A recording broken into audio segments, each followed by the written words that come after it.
Hello crafty friends, and welcome to my channel.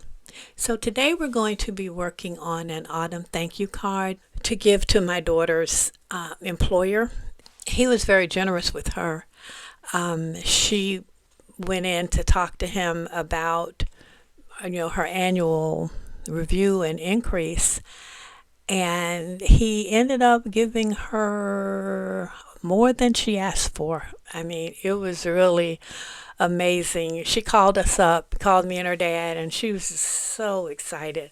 And she said, "Mom, I want you and Dad to write a thank you card to him too, and you have to make it really nice." So I've spent a lot of time working on this card, and I think he's going to like it.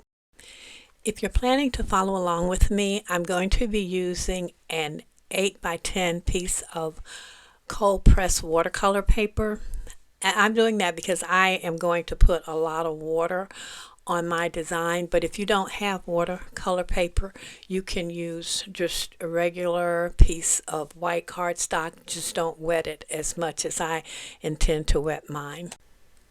I'm starting out with candied apple distress ink, and I am going to cover this entire sheet, and then I'm going to cut it down and find the section that I want to use for my card. But I know that I want more than half, or at least half of the design to be in shades of red. So I will be using candied apple, crackling campfire, and it'll just be a mixture of red paints. Now what I'm going to do here is, this is a sheet that I use to smush, so I just sprayed water on the back of this, and it's just a piece of designer paper that I laminated, and I used the laminated sheet. So I'm just putting water down and really just trying to create some texture and some visual interest. I have found that if I place a paper towel down on top of my design and spray water on top of it, I can create texture that way. So here I'm just tapping the distress cube on the page again, just to create some texture and some visual interest. A lot of this will disappear, but every layer contributes something to the design. So even if it's not going to show through on the top, there will be bits and pieces of that will come through in your design. So right now it's just my brain trying to figure out which colors of red are going to work best. If I'm going to put down a blue color now, because that's the next color I'm going to use. And right here I'm using faded jeans. So I use faded jeans and uncharted Mariner, because if you mix those two together, you get a beautiful blend. But you could use chipped sapphire. Chipped sapphire is really dark, and I just wanted something that would be maybe light in the middle, dark around the edges. So I decided to start with the faded jeans.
And the blending here probably doesn't look like the smooth blending that you might anticipate, but that's really not the look I'm going for. And I'm going to have lots of layers of stencils on top of this design, so I wanted a really textured, spotty look for this card face.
I have had these fun texture cubes for a couple of years, like maybe 20 or 25, could be longer. But they're great for adding like subtle texture to projects, and you don't really want it to stand out, but when I use them, they give my project like a sort of grainy, pebbly look. It's really nice once you get everything blended. So I don't know if they even sell these type of texture blocks anymore, but I found these two on sale somewhere and I snapped them up.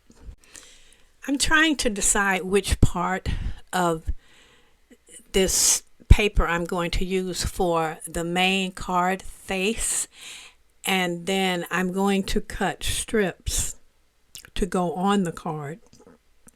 And so I'm looking at this like, okay, I need certain colors in my strips so I can pull them all together on the project. So when you're putting your colors down, just remember that you are going to be cutting strips. I mean, if you want to recreate this project I mean, you can use different colors. These were just the colors that I'm using because I think of them as being, they're autumn and they're also masculine. So I've got the colors that I want to be on the main face of my card. And the one thing I didn't do when I was working with the watercolor paper, I did not tape it down, which you probably always should do. So what I'm going to do is I'm going to take this and put it on my sticky mat and leave it for 5 or 10 minutes, and it will get its shape back, and it'll also give my ink chance to dry. Okay, so the sticky mat has done its thing. My paper is flat, and what I'm going to do now is splatter, and I'm not going to make you sit through the whole splattering process, but I'm using white splatter, black splatter, a little splatter from the worn lipstick, and I think those are the 3 colors that I use. Yeah, so those were the only colors that I used for my splatter.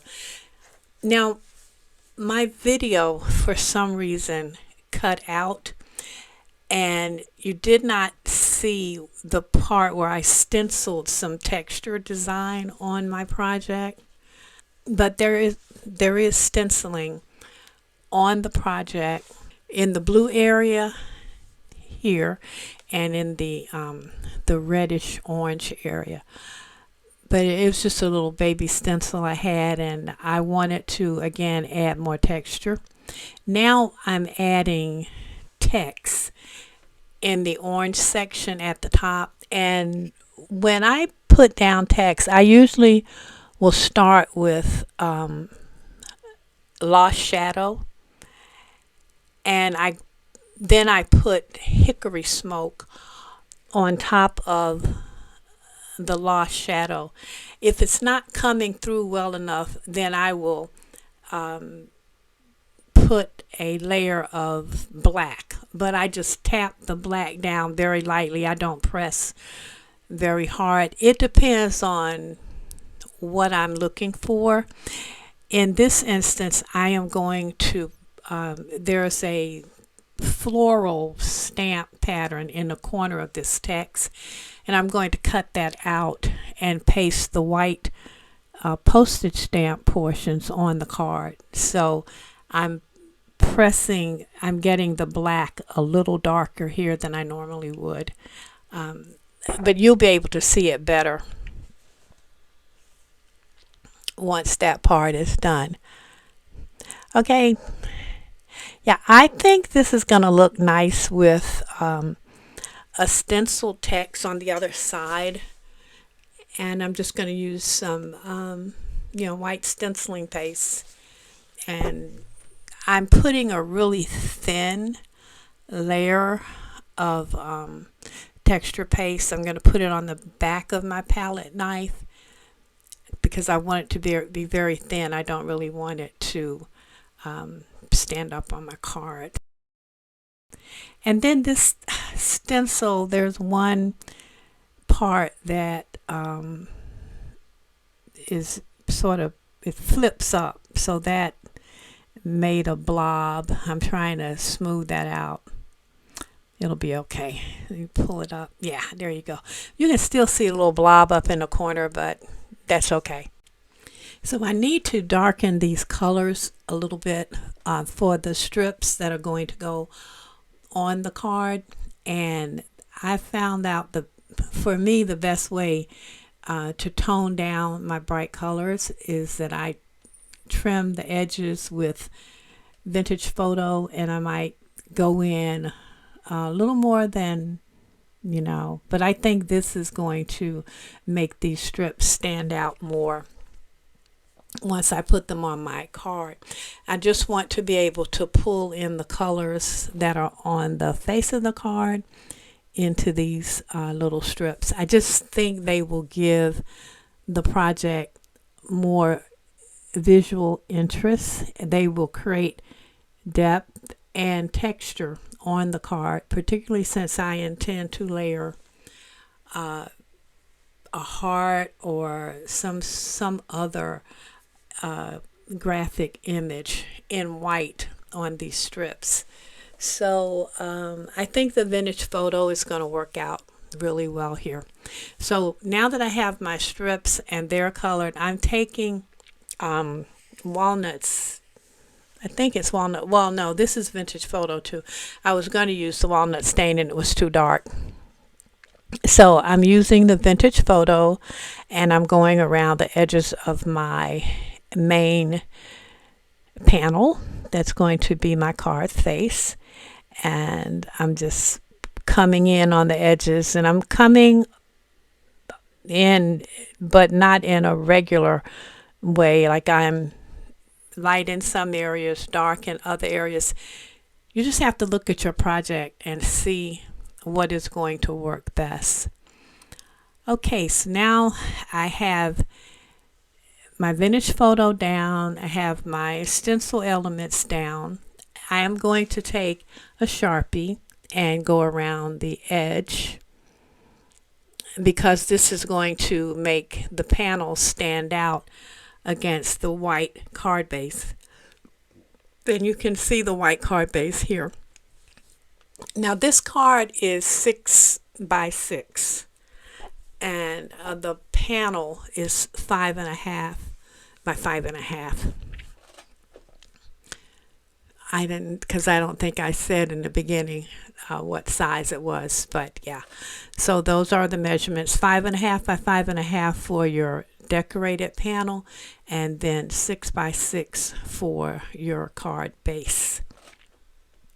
And right now I'm just trying to get a visual, position this, make sure that my lines are dark enough so that they stand out. I'm going to do the same thing with my panels, and here I'm using a brown Sharpie to go around the edges of these panels.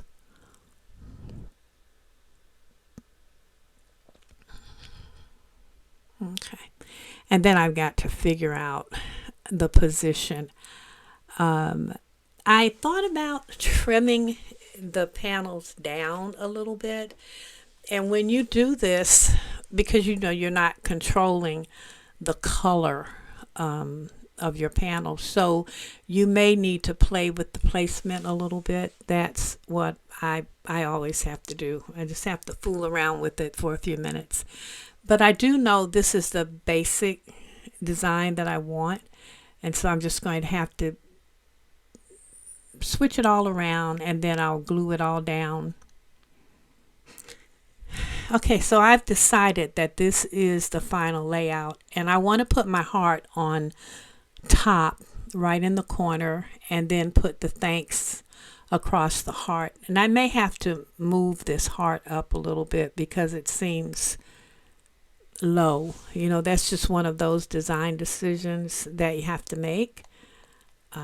And so I think that's what I'm going to do. But right now I know that I can glue my postage down, and when you see the finished card, you will see how the white cutout lines up with the image that has been stamped in black.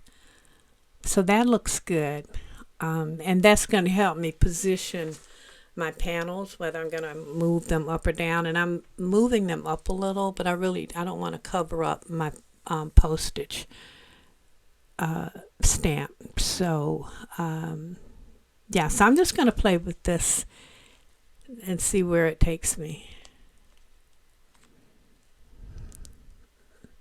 Okay, that's looking pretty good. Put a paper clip on it. I use these, it's not a paper clip, I use these pin curl. I love these things. I've been using them since I started crafting, and that's all I use to do my mock-ups, to hold elements in place when I'm trying to figure out what do I want to do with this thing. I have found these little pin curl clips to be, for one thing, they lay flat. That's thing one, but they don't add too much weight to my card, and it allows me to just see where everything is.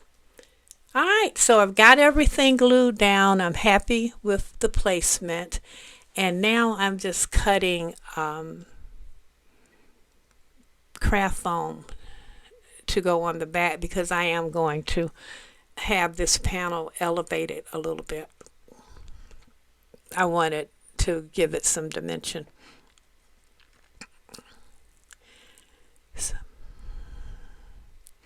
And I usually go around the four corners and then I'll put like 2 or 3 strips in the middle just so that my card doesn't collapse, like right here. And that way my card doesn't collapse and it's stable. And I always put glue on the back of my double-sided foam tape. Just add a little bit of glue to that, and then I can add my panel to my base and just kind of get it centered and put it down. And so here's the finished card. That's what it looks like. I used my We Are Memory Keepers Punchboard to create an envelope for this card, and I just used the leftover strips. You can see I put them on the envelope and just made that little design. Then I stamped the postage little circle symbol onto a piece of one of those strips, and then use that to make just so that the envelope would have that other little bit of yellow with it. So I'm really very pleased with this project. I think he is going to like it. I hope he's going to like it. The colors are my favorite earth tones. There's a lot of variety, and when you get a close-up personal look at the card, it's really lovely. So that's the project. I hope that some of you will try it. Experiment with some different colors. See what you come up with, and you can use different sentiments. I want to do one where my the strips are a little bit smaller than what I've used here, and I want to use some other, like I said, color variations. Thank you so much for stopping by. If you haven't already done so, please hit the subscribe button, and the like button would be nice. If you have any questions about this project, drop them in the comments section and I will get back to you. Thanks again, and have a wonderful week.